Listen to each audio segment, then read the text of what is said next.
दृष्टि आईएएस के audio article programme में आपका स्वागत है।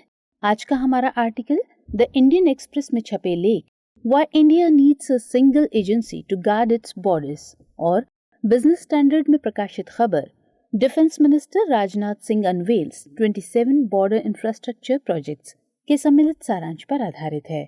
इस आर्टिकल में टीम दृष्टि के इनपुट्स भी शामिल हैं और यह आर्टिकल जीएस पेपर 3 के आंतरिक सुरक्षा खंड से जुड़ा है। तो आइए लेख की शुरुआत करते हैं, जिसका विषय है भारत की स्थलीय सीमा की सुरक्षा। हमारे वीडियो अंग्रेजी में देखने के लिए फॉलो करें हमारा ही दूसरा यूट्यूब चैनल दृष्टि आईएएस इंग्लिश। जिस तरह से आर्म्ड फोर्सेस किसी देश की प्रतिरक्षा प्रणाली हैं, ठीक उसी तरह सड़कें, पुल आदि उस राष्ट्र के अवसंरचनात्मक विकास की जीवन रेखा होते हैं। ये सुदूरवर्ती क्षेत्रों की सुरक्षा और सामाजिक आर्थिक विकास में अहम भूमिका निभाते हैं। देश की सीमाओं की सुरक्षा के मद्देनजर सरकार का सरहदी सीमाओं पर बुनियादी ढांचे के निर्माण पर जोर रहता है। इसी क्रम में बीते माह रक्षा मंत्री राजनाथ सिंह ने सीमा से सटे इलाकों के लिए कुल 27 सीमा अवसंरचना परियोजनाओं की शुरुआत की। इसमें 24 पुल और 3 सड़क परियोजनाएं शामिल हैं। ये पुल कनेक्टिविटी और विकास के नए युग की शुरुआत करेंगे। इन परियोजनाओं का निर्माण सीमा सड़क संगठन यानी BRO द्वारा देश के 4 राज्यों और 2 केंद्र शासित प्रदेशों में किया जा रहा है। 24 पुलों में से 9 जम्मू कश्मीर में, 5 लद्दाख और हिमाचल प्रदेश में, 3 उत्तराखंड में और 1 सिक्किम और अरुणाचल प्रदेश में हैं। 3 सड़कों में से 2 लद्दाख में और 1 पश्चिम बंगाल में है। इससे पहले भी सरकार ने सीमा अवसंरचना से जुड़ी कई परियोजनाओं को मंजूरी दी है। इसके अलावा देश में सीमाओं की सुरक्षा के लिए एक ही एजेंसी की जरूरत पर भी जोर दिया जा रहा है। अब ऐसे में सवाल है कि इन सीमा अवसंरचनाओं के निर्माण के क्या मायने हैं? भारत को इन परियोजनाओं की क्यों जरूरत पड़ी? इन परियोजनाओं से किस तरह के सामाजिक आर्थिक लाभ होंगे और आगे इस निर्माण की दिशा में क्या कुछ प्रयास किए जा सकते हैं? भारत की विभिन्न सुरक्षा एजेंसियों को किस तरह एक पटरी पर लाया जा सकता है? तो इस आर्टिकल के जरिए इन्हीं सब सवालों के जवाब हम तलाशने की कोशिश करेंगे। तो आइए सबसे पहले जानते हैं कि सीमाओं की सुरक्षा के लिए भारत को एक ही एजेंसी की जरूरत आखिर क्यों महसूस हो रही है। तो इस सवाल का जवाब तलाशने के लिए हमें भारत की सीमाओं की स्थिति को जानना होगा। भारत अफगानिस्तान, पाकिस्तान, चीन, नेपाल, भूटान, बांग्लादेश और म्यांमार के साथ अपनी स्थलीय सीमा साझा करता है, जो लगभग 15,106 किलोमीटर तक फैली है। इसके अलावा पाकिस्तान के साथ लगभग 3,323 किलोमीटर लंबी LOC यानी लाइन ऑफ कंट्रोल है। ये लाइन सियाचिन ग्लेशियर को विभाजित करने वाली एक्चुअल ग्राउंड पोजीशन लाइन यानी AGPL के 110 किलोमीटर के विस्तार तक फैली हुई है। वहीं चीन के साथ 3,488 किलोमीटर की LAC यानी लाइन ऑफ एक्चुअल कंट्रोल है। श्रीलंका, मालदीव, बांग्लादेश, पाकिस्तान, म्यांमार और इंडोनेशिया के साथ भारत अपनी समुद्री सीमाएं साझा करता है। भारत के पास 7,683 किलोमीटर का समुद्र तट और लगभग 2 मिलियन वर्ग किलोमीटर का एक्सक्लूसिव इकोनॉमिक जोन यानी EEZ है। ऐसे में इन देशों के साथ लगी सरहद की रक्षा के लिए हमारे पास आर्म्ड फोर्सेस के साथ साथ अन्य कई सुरक्षा एजेंसियां हैं, जैसे कि केंद्रीय सशस्त्र पुलिस बल यानी CAPF और अर्धसैनिक बल यानी PMF।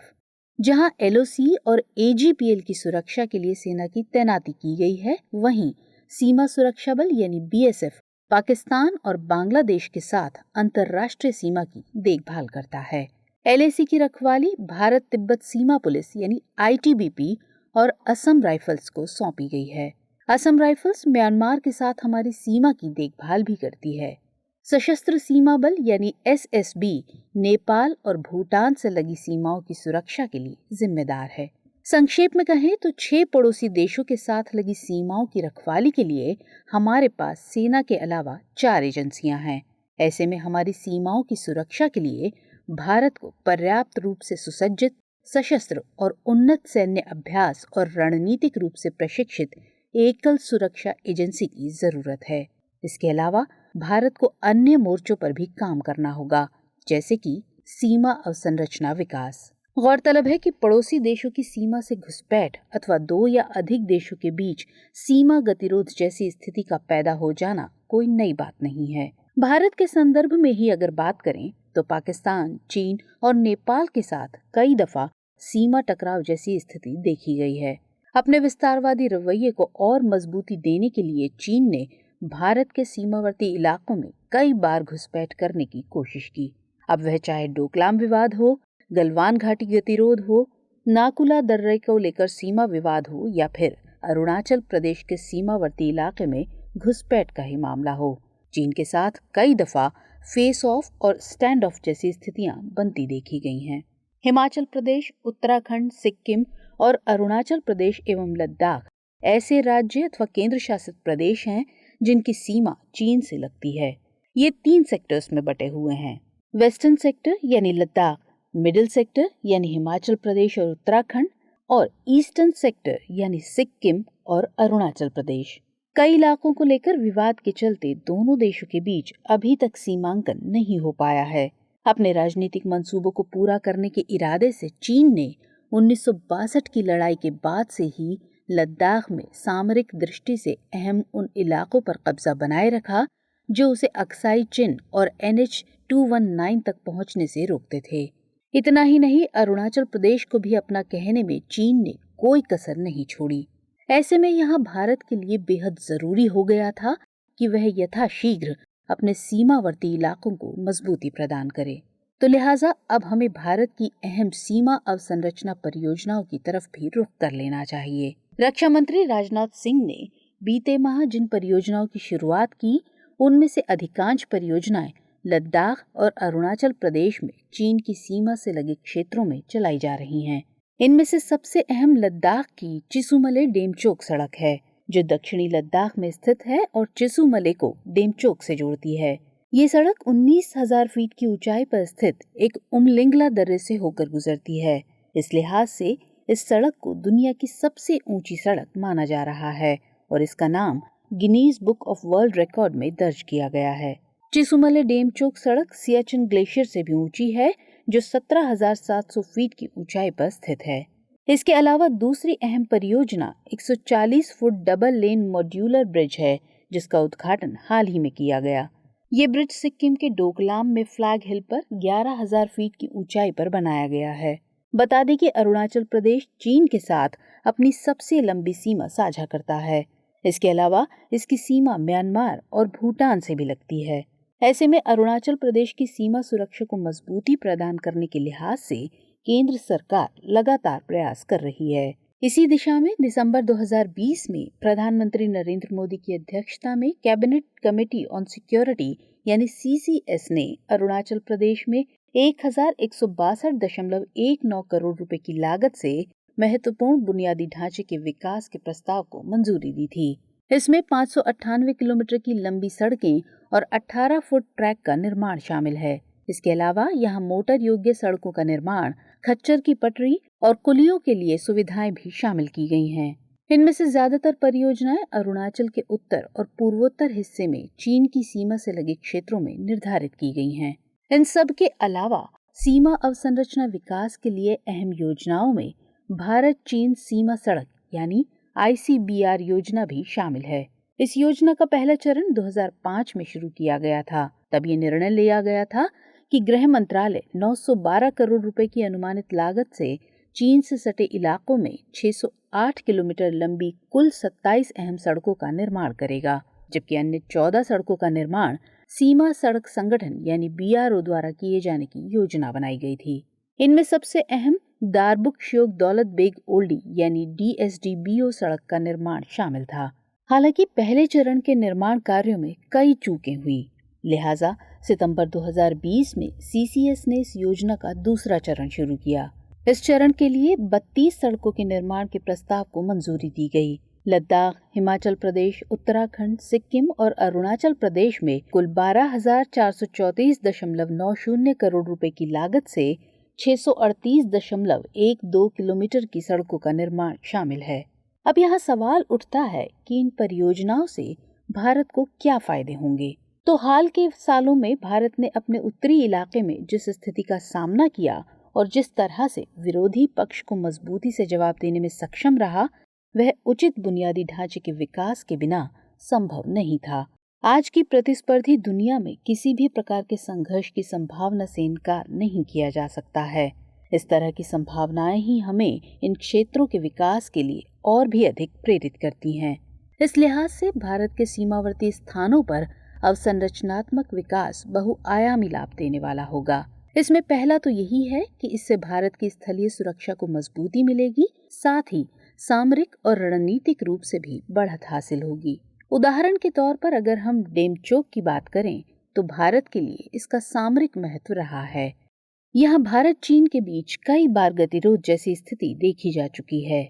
ऐसे में अगर रक्षा मंत्री की माने तो अगर इस क्षेत्र में पर्याप्त बुनियादी ढांचा नहीं होगा तो भारत इस क्षेत्र में चीन को कड़ा जवाब दे पाने में सक्षम नहीं हो सकेगा।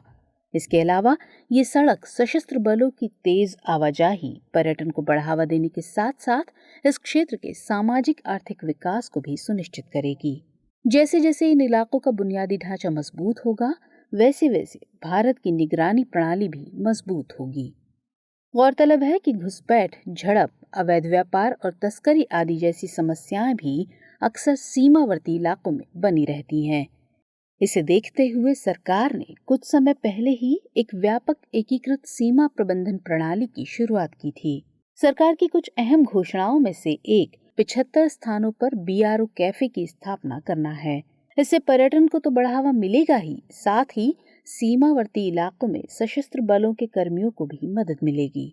ये कैफे स्थानीय परंपराओं की झलक दिखाएंगे और इनमें पार्किंग, बैठने की जगह, दुकानें, चिकित्सा निरीक्षण कक्ष और फोटो गैलरी जैसी सुविधाएं भी होंगी।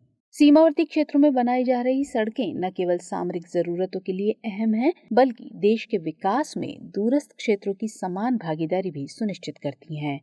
इन इलाकों में बनाए गए पुल, सड़कें, सुरंगें लोगों की सुरक्षा के साथ साथ पूरे देश को सशक्त बनाने में अहम भूमिका निभाती हैं। इसके अलावा यहाँ होने वाले विकास से इन इलाकों में रहने वाले लोगों तक सुख सुविधाओं की पहुंच सुनिश्चित हो सकेगी। इन इलाकों में रहने वाले बच्चे शिक्षा सुविधाओं से वंचित नहीं रहेंगे, लोगों तक स्वास्थ्य सुविधाएं पहुंच सकेंगी। सीमावर्ती क्षेत्रों में रहने वाले लोग अगर अब धीरे धीरे मुख्य धारा में आने में सफल हो पा रहे हैं तो इसमें BRO यानी सीमा सड़क संगठन की भूमिका को कतई नकारा नहीं जा सकता। इस सब के मद्देनजर आइए समझते हैं कि ऐसे में आगे की राह क्या हो सकती है। चूंकि सीमा पर रह रही जनसंख्या देश की सामरिक संपदा की तरह होती है, तो ऐसे में इनके सामाजिक और आर्थिक विकास के लिए इन सरहदी इलाकों के आसपास अवसंरचना ढांचे का विकास करना बेहद जरूरी हो जाता है। लिहाजा सरकार सीमा पर रह रही जनसंख्या की सामाजिक आर्थिक खुशहाली, कनेक्टिविटी संबंधी सुविधाएं, स्वच्छ पेयजल, शिक्षा, चिकित्सा और अन्य सुविधाएं सुलभ कराने की दिशा में प्रयासरत है। इस दिशा में सरकार ने सीमावर्ती क्षेत्र विकास कार्यक्रम यानी बॉर्डर एरिया डेवलपमेंट प्रोग्राम यानी BADP भी शुरू किया है। सरकार द्वारा किए जा रहे सभी प्रयास बिना किसी रुकावट के अपने अंजाम तक पहुंच सकें, इसके लिए सरकार को समय समय पर सीमा अवसंरचना विकास परियोजनाओं के बेहतर नियोजन, पर्यवेक्षण और कार्यान्वयन को सुनिश्चित करना होगा। इस दिशा में सीमावर्ती राज्यों को केंद्र सरकार के साथ समन्वय बनाकर काम करना होगा। उन्हें समय समय पर अपनी वार्षिक कार्य योजना तैयार करनी होगी और उसकी गुणवत्ता में सुधार के लिए केंद्र सरकार के साथ विचार विमर्श भी करना होगा। राज्यों को कोशिश करनी होगी कि सीमा पर स्थित गांव विस्तृत एवं समग्र विकास के साथ एक आदर्श गांव की शक्ल ले सकें। इसके लिए हर एक गांव में प्राथमिक स्वास्थ्य केंद्र, प्राथमिक शिक्षा, सामुदायिक केंद्र, संपर्क सुविधा, निकासी, पेयजल आदि जैसी सभी मूलभूत सुविधाएं सुलभ करवानी होंगी। इन सब के अलावा भारत की सुरक्षा एजेंसियों को एकल सुरक्षा एजेंसी में बदलने की दिशा में भी तेजी से काम करना होगा। इस तरह की एकल सुरक्षा एजेंसी के उदाहरण हम दुनिया के अन्य कई देशों में देख सकते हैं, जैसे ईरान की बॉर्डर गार्ड कमांड, इटली की बॉर्डर पुलिस सर्विस, रूस की बॉर्डर गार्ड सर्विस, अमेरिका की होमलैंड सिक्योरिटी और चीन की पीपल्स आर्म्ड पुलिस। बात करें पाकिस्तान की तो उसके पास पश्चिमी सीमा के लिए फ्रंटियर कोर और भारत पाक सीमा की देखभाल के लिए रेंजर्स हैं। लिहाजा भारत को भी कोशिश करनी होगी कि इसकी समूची सीमा की सुरक्षा एक एजेंसी के अंतर्गत हो। इस दिशा में सीएपीएफ और असम राइफल्स के संसाधनों को मिलाकर जनशक्ति और बुनियादी ढांचे का निर्माण किया जा सकता है। आईटीबीपी और एसएसबी को एक नए संगठन में मिलाया जा सकता है।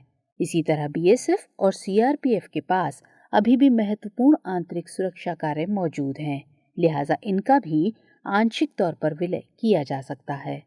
इस दिशा में नेशनल बॉर्डर गार्ड यानी एनबीजी नामक संगठन प्रस्तावित है। इस संगठन के पास सीमा पार से होने वाले उल्लंघनों के खिलाफ प्रभावी ढंग से जवाबी कार्रवाई करने और सशस्त्र बलों द्वारा चलाए जाने वाले ऑपरेशनों को संभालने के लिए एक स्पष्ट मैंडेट होना चाहिए।